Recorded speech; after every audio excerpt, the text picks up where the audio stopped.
આપણે પદ્મપુરાણના 87મા દિવસની કથાને આગળ વધારી.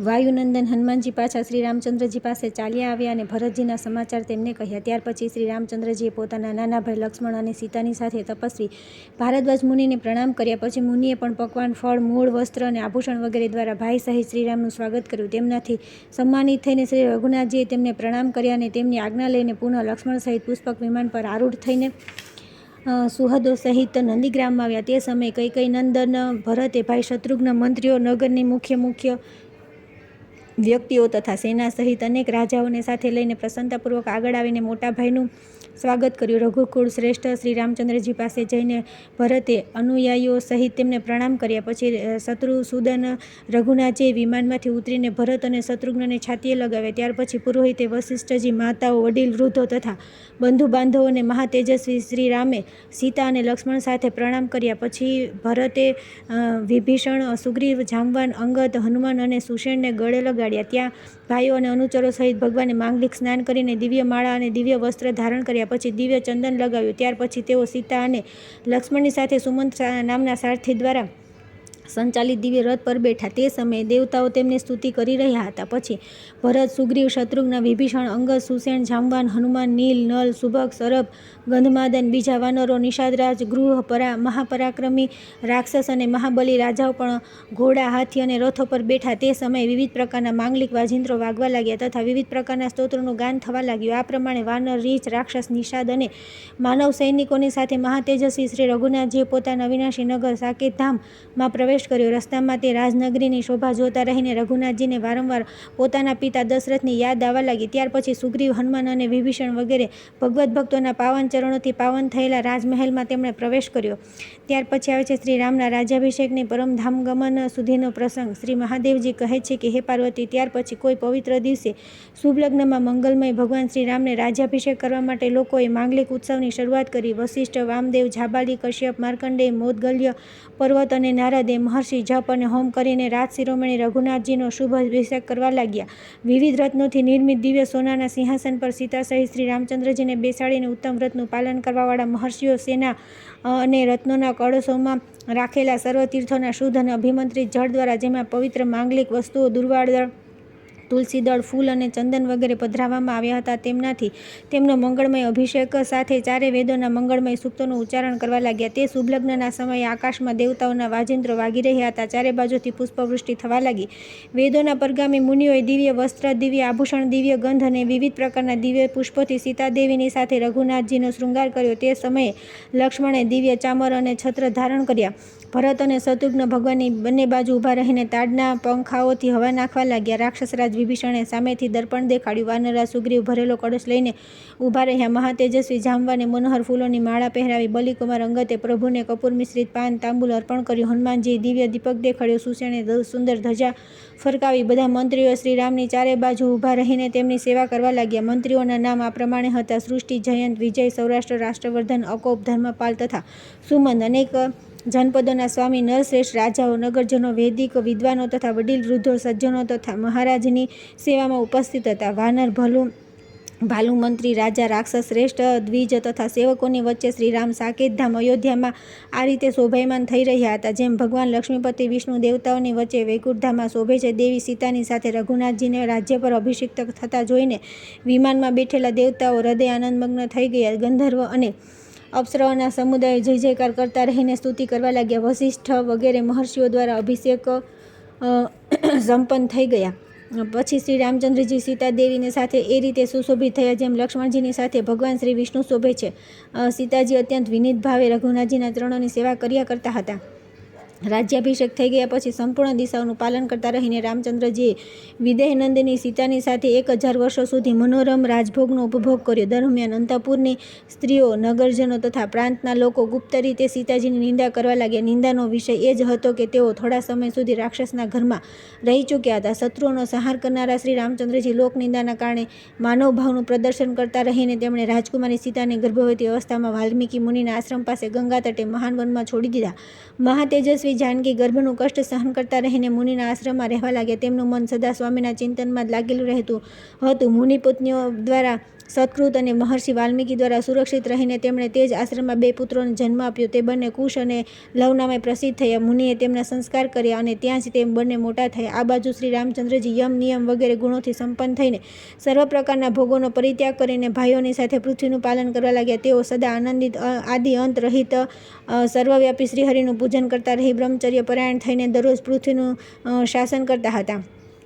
ધર્માત્મા શત્રુઘ્ન લવણાસુરને મારીને પોતાના 2 પુત્રો સાથે દેવ નિર્મિત મથુરાપુરીમાં રાજ્યનું પાલન કરવા લાગ્યા. ભરતે સિંધુ નદીના બંને તટો પર અધિકાર જમાવીને ગંધર્વોનો સંહાર કરીને તે દેશમાં પોતાના મહાબળી 2 પુત્રોને સ્થાપિત કરી દીધા.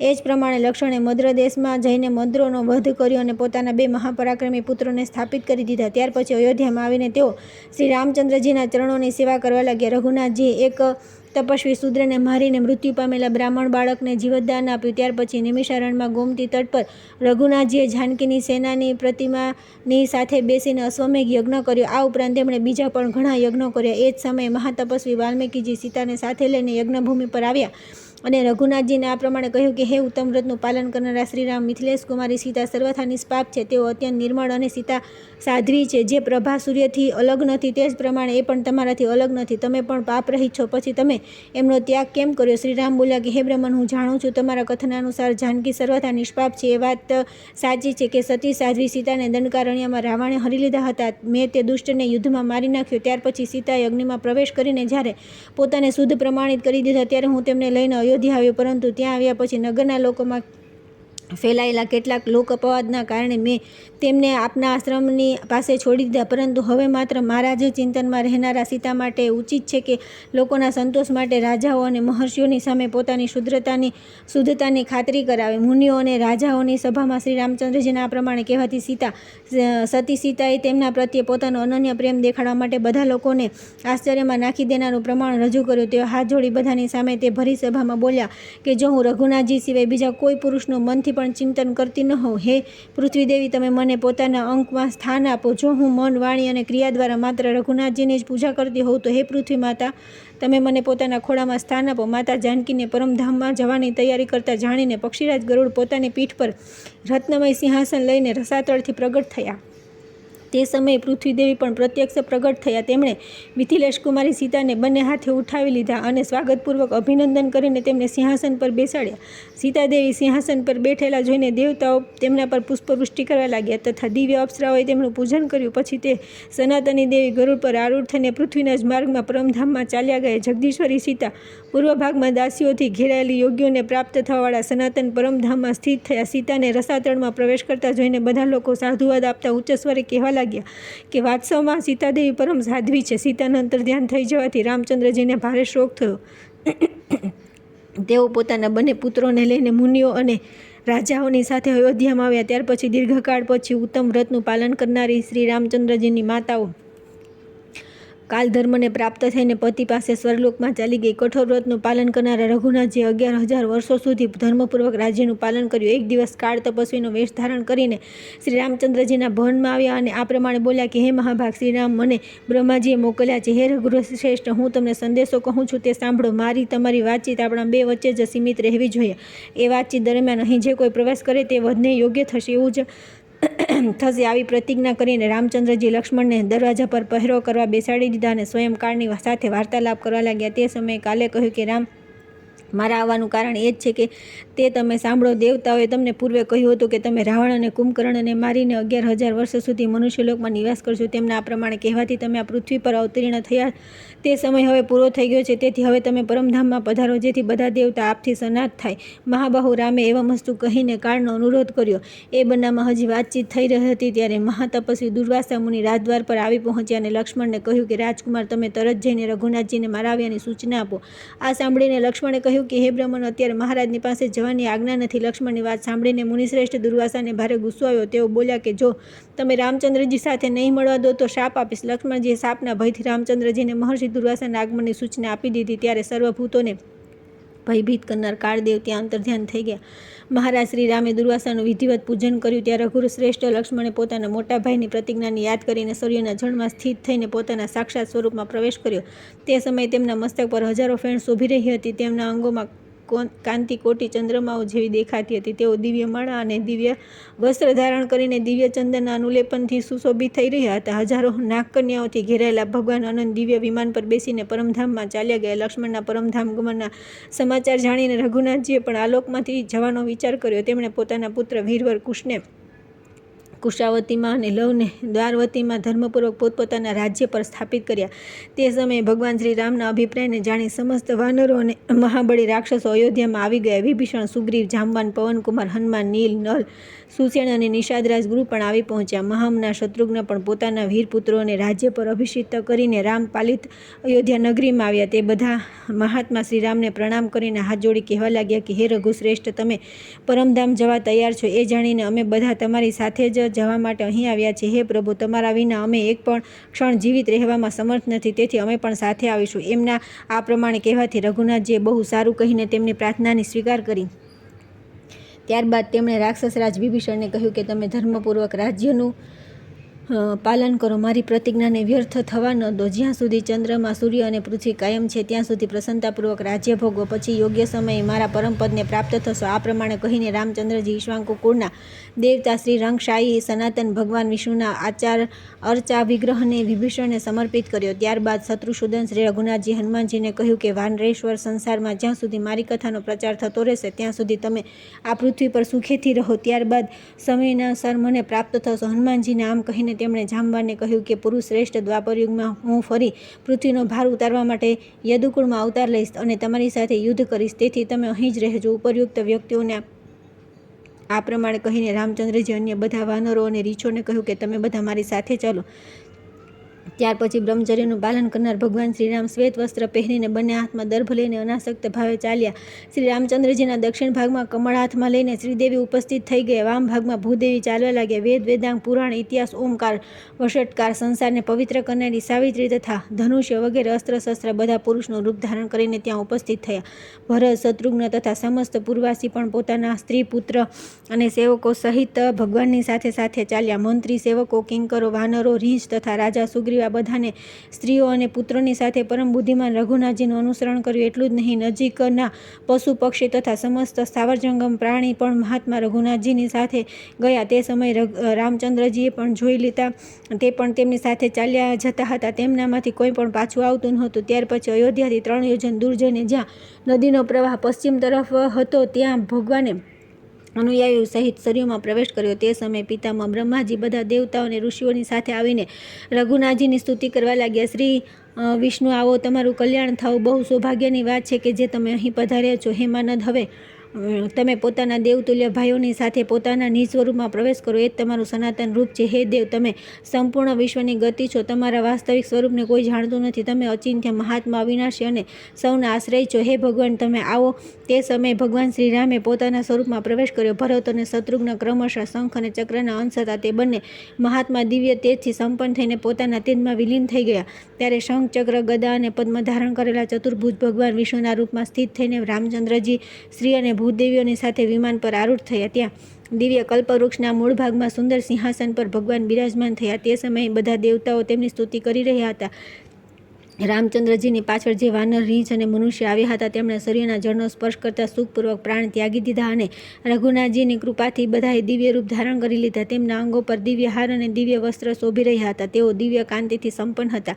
અસંખ્ય દેહધારીઓ ઘેરાયેલા રાજીવલોચન ભગવાન શ્રીરામ તે વિમાન પર આરૂઢ થયા. તે સમયે દેવતા, સિદ્ધ, મુનિ અને મહાત્માઓથી પૂજિત તે બધા દિવ્ય અવિનાશી સનાતન ધામમાં ચાલ્યા ગયા. હે પાર્વતી, જે મનુષ્ય શ્રી રામચંદ્રજીના ચરિત્રમાં એક અડધા શ્લોક વાંચે કે સાંભળે અથવા ભક્તિપૂર્વક સ્મરણ કરે તે કોટી જન્મના ઉપાર્જિત પાપથી મુક્ત થઈને સ્ત્રી, પુત્ર અને બંધુ બાંધવો સાથે અનાયાસે જ વિષ્ણુલોકમાં ચાલ્યા જાય છે. દેવી, મેં તમને શ્રી રામચંદ્રજીના ચરિત્રનું આ વર્ણન કર્યું છે. તમારી પ્રેરણાથી મને રામચંદ્રજીની લીલાઓના કીર્તનનો શુભ અવસર મળ્યો છે. તેથી મારી જાતને ધન્ય માનું છું. ત્યાર પછી આવે છે શ્રી કૃષ્ણ અવતારની કથા, વ્રજની લીલાઓનો પ્રસંગ. પાર્વતીજીએ કહ્યું કે હે મહેશ્વર, તમે રઘુનાથજીના ચરિત્રનું ઉત્તમ વર્ણન કર્યું. હે દેવેશ્વર, તમારી કૃપાથી આ ઉત્તમ કથાનું શ્રવણ કરીને હું ધન્ય થઈ ગઈ. હવે મારી ભગવાન વસુદેવના મહાન ચરિત્રોને સાંભળવાની ઈચ્છા છે. કૃપા કરીને કહો. મહાદેવજી બોલ્યા કે હે દેવી, સર્વના હૃદયમાં નિવાસ કરનાર પરમાત્મા શ્રી કૃષ્ણની લીલાઓ મનુષ્યોને મનોવાંછિત ફળ આપનારી છે. હું તે લીલાઓનું વર્ણન કરું છું, સાંભળો. યદુવંશમાં વસુદેવ નામે શ્રેષ્ઠ પુરુષ ઉત્પન્ન થયા, જે દેવમીરના પુત્ર અને ધર્મજ્ઞોમાં શ્રેષ્ઠ હતા. હતા. તેમણે મથુરામાં ઉગ્રસેનની પુત્રી દેવકી સાથે વિધિપૂર્વક લગ્ન કર્યા, જે દેવાંગનાઓ જેવી સુંદર હતી. ઉગ્રસેનના એક કંસ નામે પુત્ર હતો, જે મહાબળવાન અને શૂરવીર હતો. જ્યારે વર વધુ રથ પર બેસીને વિદાય થયા લાગ્યા તે સમયે કંસ સ્નેહવશ સારથી બનીને તેમનો રથ હાંકવા લાગ્યો. એ જ સમયે ગંભીર સ્વરમાં આકાશવાણી સંભળાઈ કે કંસ, આ દેવકીનો 8મો બાળક તારા પ્રાણ લેશે. આ સાંભળીને કંસ પોતાની બહેન દેવકીને મારી નાખવા તૈયાર થઈ ગયો. તેને ક્રોધિત જોઈને બુદ્ધિમાન વસુદેવજીએ કહ્યું કે રાજાને, આ તમારી બહેન છે, તમારે ધર્મનો વિચાર કરી એનો વધ ન કરવો જોઈએ. એના ગર્ભથી જે બાળક ઉત્પન્ન થશે તેમને મારી નાખજો. સારું, એમ જ કરીશ કહીને કંસે વસુદેવ દેવકીને પોતાના સુંદર મહેલમાં રોકી લીધા અને તેમના માટે બધી પ્રકારના સુખભોગની વ્યવસ્થા કરી દીધી. પાર્વતી આ દરમિયાન સમસ્ત લોકને ધારણ કરનારી પૃથ્વી ભારે ભારથી પીડિત થઈને એકદમ લોકનાથ બ્રહ્માજી પાસે ગઈ અને ગંભીર વાણીમાં બોલી કે પ્રભુ, હવે મારામાં આ લોકને ધારણ કરવાની શક્તિ નથી. મારા ઉપર પાપ કર્મ કરનારા રાક્ષસો નિવાસ કરે છે. તે બહુ બળવાન છે, તેથી સંપૂર્ણ જગતના ધર્મનો વિધ્વંસ કરે છે. પાપથી મોહિત થયેલા સમસ્ત માનવો આ પ્રમાણે સમયે અધર્મ પરાયણ થઈ રહ્યા છે. આ સંસારમાં હવે થોડો પણ ધર્મ ક્યાંય દેખાતો નથી. હું સત્ય શોચયુક્ત ધર્મના આધારે ટકી હતી, તેથી અધર્મ પરાયણ વિશ્વને ધારણ કરવા અસમર્થ છું. આ પ્રમાણે કહીને પૃથ્વી ત્યાં જ અંતર્ધ્યાન થઈ ગયા. ત્યાર પછી બ્રહ્મા, શંકર અને સમસ્ત દેવતા તથા મુનિઓ ક્ષીરસાગરના તટ પર જગદીશ્વર શ્રી વિષ્ણુ પાસે ગયા અને વિવિધ પ્રકારના સ્ત્રોતો દ્વારા તેમની સ્તુતિ કરવા લાગ્યા. એનાથી પ્રસન્ન થઈને ભગવાને સમસ્ત દેવતાઓ અને મુનિવરોને કહ્યું કે દેવતાઓ, તમે બધા અહીં શા માટે આવ્યો છે? ત્યારે પિતામાં બ્રહ્માજીએ દેવાધિદેવ જનાર્દનને કહ્યું કે હે દેવ જગન્નાથ, પૃથ્વી પર ભારે ભારથી દુઃખ છે. આ સમયે સંસારમાં દુર્ઘસ રાક્ષસ ઉત્પન્ન થઈ ગયા છે. જરાસંઘ, કંસ, પ્રલંબ અને ધેનુક વગેરે દુરાત્મા બધા લોકોને સતાવે છે. તેથી તમે આ પૃથ્વીનો ભાર ઉતારવાની કૃપા કરો. બ્રહ્માજી આ પ્રમાણે કહેવાથી સંપૂર્ણ જગતનું પાલન કરવાવાળા અવિનાશી ભગવાન ઋષિકેશે કહ્યું કે હે દેવતા, હું મનુષ્ય લોકમાં યદુકુળમાં અવતાર લઈને પૃથ્વી પર ભાર ઉતારીશ. આ સાંભળીને બધા દેવતાઓ ભગવાન જનાર્દનને નમસ્કાર કરીને પોતપોતાના લોકમાં જઈને તે પરમેશ્વરનું ચિંતન કરવા લાગ્યા. ત્યાર પછી પરમેશ્વર શ્રી હરિએ ભગવતી માયાને કહ્યું કે દેવી રસાતળમાંથી હિરણાક્ષ 6 પુત્રોને લઈ આવો અને ક્રમશઃ વસુદેવની પત્ની દેવકીના ગર્ભમાં સ્થાપિત કરો. 7મો ગર્ભ અનંત શેષનાગનો અંશ હશે. તેને પણ ખેંચીને તમે દેવકીની શોક રોહિણીના ઉદરમાં સ્થાપી દેજો. ત્યારબાદ દેવકીના 8મા ગર્ભ તરીકે તમારો જન્મ થશે. તમે નોંદ ગોપની પત્ની યશોદાના ગર્ભથી ઉત્પન્ન થજો. એના કારણે ઇન્દ્રાદી દેવતાઓ તમારું પૂજન કરશે. બહુ સારું કહીને મહાભાગ માયાએ ક્રમશઃ હિરણાક્ષના પુત્રોને લાવીને દેવકીના ગર્ભમાં સ્થાપિત કર્યા. મહાબળી કંસે પેદા થતાં તે બાળકોને મારી નાખ્યા. પછી ભગવત પ્રેરણામાં 7મો ગર્ભ અનંતના અંશથી પ્રગટ થયો. તે ગર્ભ જ્યારે મોટો થોડીને થોડો પુષ્ટ થયો ત્યારે માયાદેવીએ તેને રોહિણીના ઉદરમાં સ્થાપિત કરી દીધો. ગર્ભનું સંકર્ષણ કરવાથી તે બાળકનો જન્મ થયો, તેથી તે સંકર્ષણ નામે પ્રસિદ્ધ થયો. ભાદ્રપદના કૃષ્ણ પક્ષની અષ્ટમી તિથિએ રોહિણી નક્ષત્રમાં શુભ લગ્નનો ઉદય થતાં રોહિણી દેવીએ ભગવાન સંકર્ષણને જન્મ આપ્યો. ત્યાર પછી સાક્ષાત ભગવાન શ્રી દેવકીના ગર્ભમાં આવ્યા. 8મા ગર્ભથી યુક્ત દેવકીને જોઈને કંસ બહુ ગભરાયો. તે સમયે સમસ્ત દેવતાઓના મનમાં હર્ષ છવાઈ રહ્યો હતો. તેઓ આકાશ પર વિમાનમાં બેસીને દેવકીની સ્તુતિ કરવા લાગ્યા. ત્યાર પછી 10મો મહિનો આવતા શ્રાવણ માસની કૃષ્ણ અષ્ટમી અડધી રાત્રિના સમયે શ્રીહરિનો અવતાર થયો. વાસુદેવના પુત્ર હોવાથી તેઓ સનાતન ભગવાન વાસુદેવ કહેવાય. સંપૂર્ણ જગતના સ્વામી ભગવાન શ્રી કૃષ્ણને જોઈને વસુદેવજી હાથ જોડીને નમસ્કાર કરીને તે જગન્મય પ્રભુની સ્તુતિ કરવા લાગ્યા કે હે જગન્નાથ, તમે ભક્તોની ઈચ્છા પૂર્ણ કરવાવાળા માટે સાક્ષાત કલ્પવૃક્ષ છો. તમે સ્વયં મારા ત્યાં પ્રગટ થયા છો. હું કેટલો ભાગ્યશાળી છું. આજે ધરણીધર ભગવાન આ ધરતી પર મારા પુત્ર રૂપે અવતીર્ણ થયા છે. હે પુરુષોત્તમ, તમારું આ અદ્ભુત ઈશ્વરીય રૂપ જોઈને મહાબલી અને પાપાચારી દાનવ સહન નહીં કરી શકે. વસુદેવજી આ પ્રમાણે સ્તુતિ અને પ્રાર્થના કર્યા પછી સનાતન પ્રભુ પદ્મનાભે પોતાના ચતુર્ભુજ રૂપને સમેટી લઈને માનવ રૂપ ધારણ કરી તેઓ 2 ભુજાઓવાળા થઈ ગયા. તે ભવનમાં પહેરો કરનાર જે ચોકીદાર દાનવો હતા તે બધા ભગવાનની માયાથી મોહિત અને તમોગુણથી આચ્છાદિત થઈને સૂઈ ગયા. એ સમયે મોકો જોઈને ભગવાનની આજ્ઞાનુસાર વસુદેવજી ભગવાનને ગોદમાં લઈને તરત જ નગરની બહાર નીકળી ગયા. તે સમયે બધા દેવતાઓ તેમની સ્તુતિ કરી રહ્યા હતા. મેઘ પાણી વરસાવા લાગ્યા. આ જોઈને મહાબળી નાગરાજ સહેજ ભક્તિવશ પોતાના હજારો ફણાઓનું ભગવાનની ઉપર છત્ર ધરીને પાછળ ચાલવા ગયા. તેમના ચરણોનો સ્પર્શ થતાં જ નગરના દ્વાર ખુલી ગયા. ત્યાંના રાક્ષસો નિંદ્રાધીન હતા. તીવ્ર પ્રવાહથી વહેતી યમુના પણ મહાત્મા વસુદેવજીના જળમાં પ્રવેશ કરતાની સાથે શાંત થઈ ગયા. તેમાં ઘૂંટણ સુધી જળ રહ્યું. યમુનાને પાર કરીને વસુદેવજી તેમના તટ પર સ્થિત વ્રજમાં પ્રવેશ કર્યો. ત્યાં ગોકુલમાં નંદગોપની પત્નીના ગર્ભથી એક કન્યા ઉત્પન્ન થઈ, પરંતુ યશોદા માયાથી મોહિત થઈને ગાઢ નિંદ્રામાં સૂઈ ગયા હતા. વસુદેવજીએ તેમની શૈયા પર ભગવાનને સુડાવી દીધા અને તેમની કન્યા લઈને તેઓ મથુરા ચાલ્યા આવ્યા. ત્યાં પત્નીના હાથમાં કન્યાને આપીને તેઓ નિશ્ચિંત થઈને દેવકીની શૈયા પર જતા તે કન્યા રડવા લાગી. બાળકના રડવાનો અવાજ સાંભળીને ચોકીદારો જાગી ગયા અને કંસને દેવકીને બાળક જન્મ્યાના સમાચાર આપ્યા. કંસ તરત આવી પહોંચ્યો અને બાલિકાને લઈને તેણે એક પથ્થર પછાડી, પરંતુ તે કન્યા તેના હાથમાંથી છટકીને તરત આકાશમાં જઈને ઊભી રહી.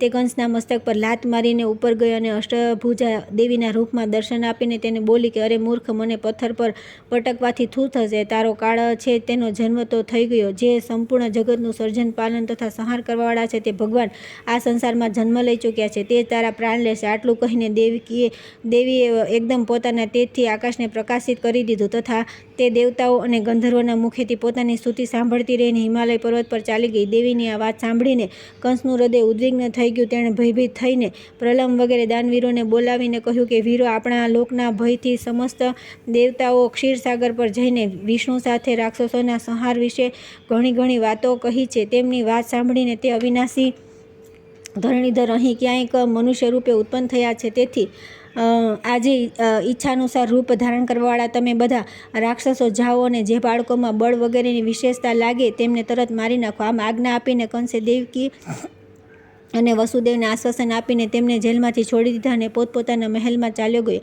ત્યાર પછી વસુદેવજી નંદના વ્રજમાં ગયા. નંદરાયજીએ તેમને સારી રીતે સ્વાગત સત્કાર કર્યો. ત્યાં પોતાના પુત્રને જોઈને વસુદેવજી બહુ પ્રસન્નતા થઈ અને તેમણે નંદરાણી યશોદાને કહ્યું કે, દેવી રોહિણીના પુત્ર બલરામને પણ તમે પોતાનો જ પુત્ર માનીને તેની રક્ષા કરજો. અને કંસના ભયથી અહીં લાવવામાં આવ્યો છે. દ્રઢતાપૂર્વક ઉત્તમ વ્રતનું પાલન કરવાવાળા નંદપત્ની બહુ સારું કહીને વસુદેવજીની આજ્ઞા શિરોધાર્ય કરી અને બંને પુત્રોને પ્રાપ્ત કરીને તેઓ બહુ પ્રસન્નતાથી તેમનું પાલન કરવા લાગ્યા.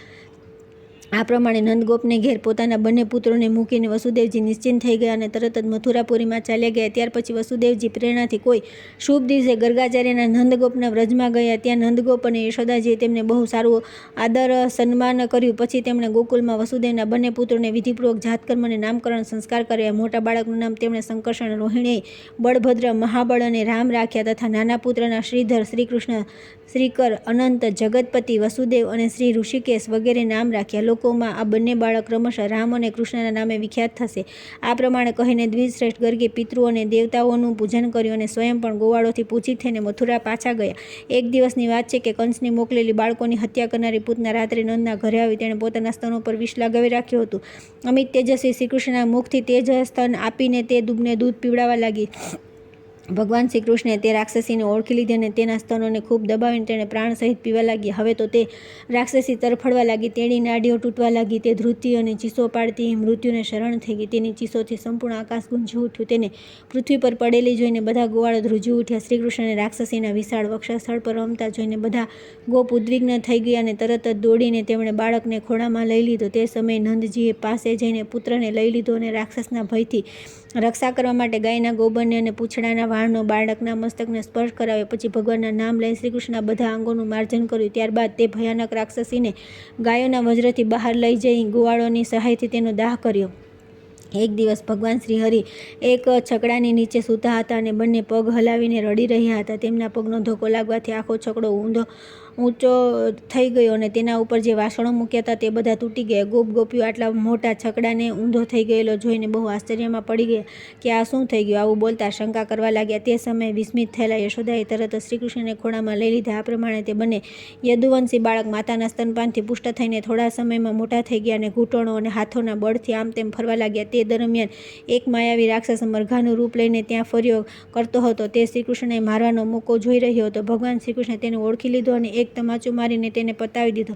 મૃત્યુ સમયે તે પોતાના અસલી રૂપમાં પ્રગટ થઈ ગયો. ત્યાર પછી ભગવાન શ્રીકૃષ્ણ સંપૂર્ણ વજ્રમાં ફેરવવા લાગ્યા. તેઓ ગોપીઓના ઘરમાંથી માખણ ચોરી લેતા હતા. તેથી યશોદાને બહુ ગુસ્સો આવ્યો. તેમણે શ્રીકૃષ્ણની કમરમાં દોરડું બાંધીને તેમને ખાંડણિયા સાથે બાંધી દીધા અને સ્વયં દહીં વલોવા ચાલ્યા ગયા. સમસ્ત પૃથ્વીને ધારણ કરવાળા શ્રીકૃષ્ણ ખાંડણિયાને ખેંચતા ખેંચતા ત્યાં આંગણામાં 2 અર્જુન વૃક્ષ હતા તેની વચ્ચેથી નીકળ્યા. ખાંડણિયાએ વૃક્ષોની વચ્ચે અટકી ગયો. તેથી તેને જોરથી ખેંચવા લાગ્યા. જતાં તેના ધક્કાથી બંને વૃક્ષો મોટા અવાજ સાથે જમીન પર પડી ગયા. તેમના પડવાથી અવાજથી આકાશ ગુંજી ઉઠ્યું. તે વૃક્ષોના થડ તૂટી ગયા. મોટો અવાજ સાંભળીને ત્યાં જે ગોવાળો હતા તેમને બહુ આશ્ચર્ય થયું. યશોદાજી પણ બહુ ગભરાયા અને શ્રીકૃષ્ણના પેટ પરથી દોરડું છોડીને તેમને સ્તનપાન કરાવવા લાગ્યા. માતાએ શ્રીકૃષ્ણના ઉદર પર દામણું બાંધી દીધું હતું.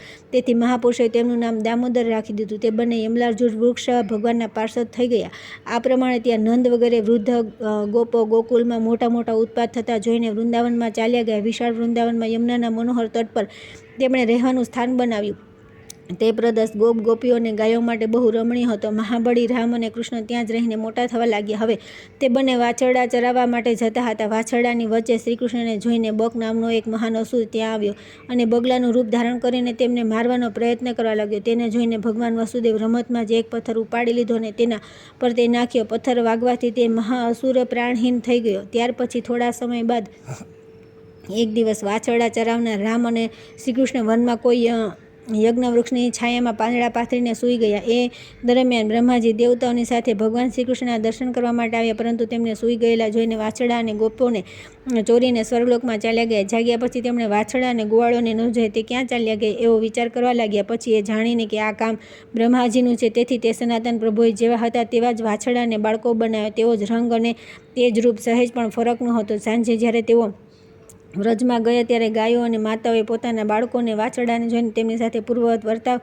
કર્યો. આ પ્રમાણે 1 વર્ષ સમય વ્યતીત થઈ ગયો. ત્યારે બ્રહ્માજીએ તે વાછરડાને બાળકોને પાછા ત્યાં લઈ જઈને ભગવાનને સોંપી દીધા અને હાથ જોડીને વિનીત ભાવે પ્રણામ કરીને ભયભીત થઈને કહ્યું કે નાથ, મેં આ વાછરડા અને ગોવાળોનું અપહરણ કરીને તમારો મહાન અપરાધ કર્યો છે. હે શરણાગત વત્સલ, હું તમારા શરણમાં આવ્યો છું, મારા અપરાધને ક્ષમા કરો. આમ કહીને ફરી શ્રીહરિના ચરણોમાં વારંવાર પ્રણામ કર્યા. પછી વાછરડા અને બાળકોને સોંપી દીધા. મહાતપસ્વી બ્રહ્માજી ભગવાનના તે બાળ સ્વરૂપને હૃદયમાં ધારણ કરીને દેવતાઓની સાથે બહુ જ પ્રસન્નતાથી પોતાના લોકમાં વધાવી ગયા. ત્યારબાદ શ્રીકૃષ્ણ એક દિવસ વાછરડા અને ગોવાળોની સાથે યમુનાના કુંડમાં ગયા. ત્યાં વિશાળ વિષયુક્ત અને બળવાન કાલિય નાગ રહેતો હતો. તે 1000 ફણાવાળો હતો, પરંતુ ભગવાને પોતાના એક ચરણથી તેની 1000 ફણાઓને કચડી નાખી. અને જ્યારે તે પ્રાણ સંકટમાં પડી ગયો ત્યારે હોશમાં આવ્યા પછી તે ભગવાનના શરણે આવ્યો. તેનું સંપૂર્ણ વિષ તો નીકળી ગયું. શરણમાં આવવાથી ભગવાને તેની રક્ષા કરી. તે ગરુના ભયથી આ કુંડમાં આવીને રહેતો હતો, તેથી ભગવાને તેના મસ્તક પર પોતાના ચરણ ચિહ્ન સ્થાપિત કરીને તેને યમુનાના ધરામાંથી કાઢી મૂક્યો. તેણે તેના પરિવાર સાથે તરત જ તે ધરાને છોડી દીધો અને ભગવાન ગોવિંદને નમસ્કાર કરીને ત્યાંથી ચાલ્યો ગયો. કાલિય નાગના વિષથી તે ધરાના કિનારા પરના જે વૃક્ષો દગ્ધ થઈ ગયા હતા તે શ્રીકૃષ્ણ અમૃત દ્રષ્ટિ પડવાથી ફળ ફૂલથી સમૃદ્ધ થઈ ગયા. ત્યાર પછી સમયાનુસાર ભગવાને કુમાર અવસ્થામાં પદાર્પણ કર્યું. હવે તેઓ ગાયો ચરાવવા માટે જવા લાગ્યા. તેઓ પોતાના જેટલી ઉંમરના ગોવાળો સાથે લઈને મનોહર વૃંદાવનમાં બલરામજીની સાથે વિચર્યા કરતા હતા. ત્યાં એક ભયાનક અસુર હતો જે અજગરના રૂપમાં રહેતો હતો. વિશાળકાય દૈત્ય મરુ પર્વત જેવો ભારે હતો, પરંતુ ભગવાન શ્રીકૃષ્ણે તેને પણ મોતને ઘાટ ઉતારી દીધો. ત્યાર પછી તેઓ ધેનુકાસુરના વનમાં ગયા, જે તાડના વૃક્ષોથી ભરચક હતું. તેમાં ધેનુક નામનો એક પર્વતાકાર દાનવ રહેતો હતો, જેને પરાસ્ત કરવો એ બહુ જ કઠણ કામ હતું. તે સદા ગધેડાના રૂપમાં ત્યાં રહેતો હતો. ભગવાને તેના 2 પગ પકડીને એક તાડના વૃક્ષ સાથે પછાડીને મારી નાખ્યો. પછી તો તે વનમાં ગુવાળોના નિર્ભયતાથી ફરવા લાગ્યો. તે વનમાંથી નીકળીને બધા ગુવાળો ભાડીર વડ પાસે આવી ગયા અને બલરામ તથા શ્રીકૃષ્ણની સાથે રમતો રમવા લાગ્યા. તે સમયે પ્રલંબ નામનો રાક્ષસ ગોપના રૂપમાં ત્યાં આવ્યો અને બલરામજીને પોતાના ખભા પર બેસાડીને આસમાનમાં ઉડી ગયો. ત્યારે બલરામજીએ તેને રાક્ષસ સમજીને તેના માથા પર જોરથી મુક્કો માર્યો. તે પ્રહારથી રાક્ષસ બેચેન થઈ ગયો અને પોતાના વાસ્તવિક રૂપમાં આવીને બહુ ભયંકર સ્વરમાં ચીસો પાડવા લાગ્યો. તેનું માથું ફાટી ગયું અને તે લોહીથી લથબથ થઈને જમીન પર પડીને મરી ગયો. આ પછી એક દિવસ સંધ્યાકાળે અરિષ્ટ નામના દૈત્ય બળદના રૂપમાં વ્રજમાં આવ્યો અને શ્રીકૃષ્ણને મારવા માટે બહુ જોરથી ગર્જના કરવા લાગ્યો. તેને જોઈને બધા ગુવાળો ભયભીત થઈને ભાગી ગયા. શ્રીકૃષ્ણે તો ભયંકર દૈત્યને આવેલો જોઈને એક તાડનું વૃક્ષ ઉખાડી લીધું અને તેના બંને શિંગડાની વચ્ચે માર્યું. તેના શિંગડા તૂટી ગયા અને માથું ફાટી ગયું અને તે લોહી ઓગતો જમીન પર પડીને મરી ગયો. આ પ્રમાણે તે મહાકાય દૈત્યને મારીને ભગવાને ગોવાળ મિત્રોને બોલાવ્યો અને પછી બધા ત્યાં રહેવા લાગ્યા. ત્યાર પછી થોડા દિવસ પછી કેશી નામના મહાન અસુર ઘોડાનું સ્વરૂપ ધારણ કરીને વ્રજમાં આવ્યા. તે પણ શ્રીકૃષ્ણને મારવાના ઉદ્દેશ્યથી જ આવ્યા હતા. ગાયોના રમણીય વ્રજમાં પહોંચીને તે જોરથી હણહણવા લાગ્યા. તેનો અવાજ સાંભળીને સ્વર્ગના દેવતાઓ ભયભીત થઈ ગયા. તેમને થયું કે પ્રલયકાળ તો આવ્યો નથી. તે આ ઉપરાંત વ્રજમાં રહેવાવાળા સમસ્ત ગોવાળો પણ અચેત થઈ ગયા. ગોપીઓ પણ વ્યાકુળ થઈ ગઈ. પછી હોશમાં આવ્યા બાદ બધા લોકો ચારે બાજુ ભાગી ગયા. ગોપીઓ ભગવાન શ્રીકૃષ્ણના શરણમાં ગઈ અને બચાવનો પોકાર કરવા લાગી. ભક્તવત્સલ ભગવાને આશ્વાસન આપીને કહ્યું કે ડરશો નહીં. પછી તેમણે તરત જ દૈત્યના મસ્તક પર એક મુક્કો માર્યો. તેના પ્રહારથી દૈત્યના બધા દાંત પડી ગયા અને આંખો બહાર નીકળી આવી. એ બહુ જોરથી ચીસો પાડવા લાગ્યો. તે પૃથ્વી પર પડીને તરત નિષ્પ્રાણ થઈ ગયો. કેશીને મૃત્યુ પામેલો જોઈને આકાશમાં સ્થિત દેવતાઓ સાધુ સાધુ કહીને પુષ્પવૃષ્ટિ કરવા લાગ્યા. આ પ્રમાણે શિશુ અવસ્થામાં શ્રીહરિએ મોટા બળાભિમાની દૈત્યનો વધ કર્યો. તેઓ બલરામજીની સાથે સદા વ્રજમાં પ્રસન્ન રહેતા હતા. તે દિવસોમાં વૃંદાવનની રમણીયતા બહુ વધી ગઈ હતી.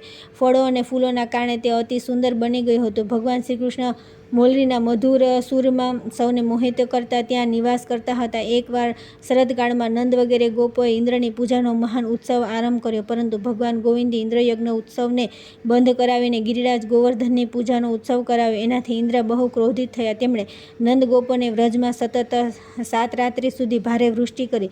ત્યારે ભગવાન જનાર્દને ગિરિરાજ ગોવર્ધનને ઉખાડી લીધો અને ગોપગોપીઓની અને ગાયોની રક્ષા માટે તેને અનાયાસે છત્રીની જેમ ધારણ કરી લીધો.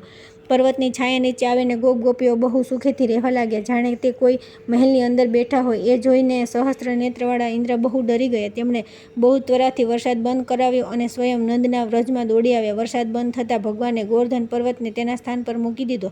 નંદની આગળ ત્યાંના વડીલ વૃદ્ધો શ્રીકૃષ્ણના વખાણ કરવા લાગ્યા. એટલી વારમાં ઇન્દ્ર ત્યાં આવીને ભગવાન મધુસૂદનને પ્રણામ કર્યા અને હાથ જોડીને હર્ષ ગદગદ વાણીમાં તેમની સ્તુતિ કરી. સ્તુતિ બાદ સર્વ દેવતાઓના સ્વામી ઇન્દ્રે અમૃતમય જળથી ભગવાન ગોવિંદ પર અભિષેક કર્યો અને દિવ્ય વસ્ત્રાભૂષણોથી તેમની પૂજા કરી. ત્યારબાદ તેઓ સ્વર્લોકમાં ચાલ્યા ગયા. તે સમયે વડીલ વૃદ્ધો ગોપો અને ગોપીઓ પણ ઇન્દ્રના દર્શન કર્યા તથા ઇન્દ્ર દ્વારા સન્માનિત થતાં તેમને બહુ પ્રસન્નતા થઈ. આ પ્રમાણે મહાપરાક્રમી બલરામ અને શ્રીકૃષ્ણ નંદના રમણીય વ્રજમાં રહીને ગાયો અને વાછડાનું પાલન કરવા લાગ્યા.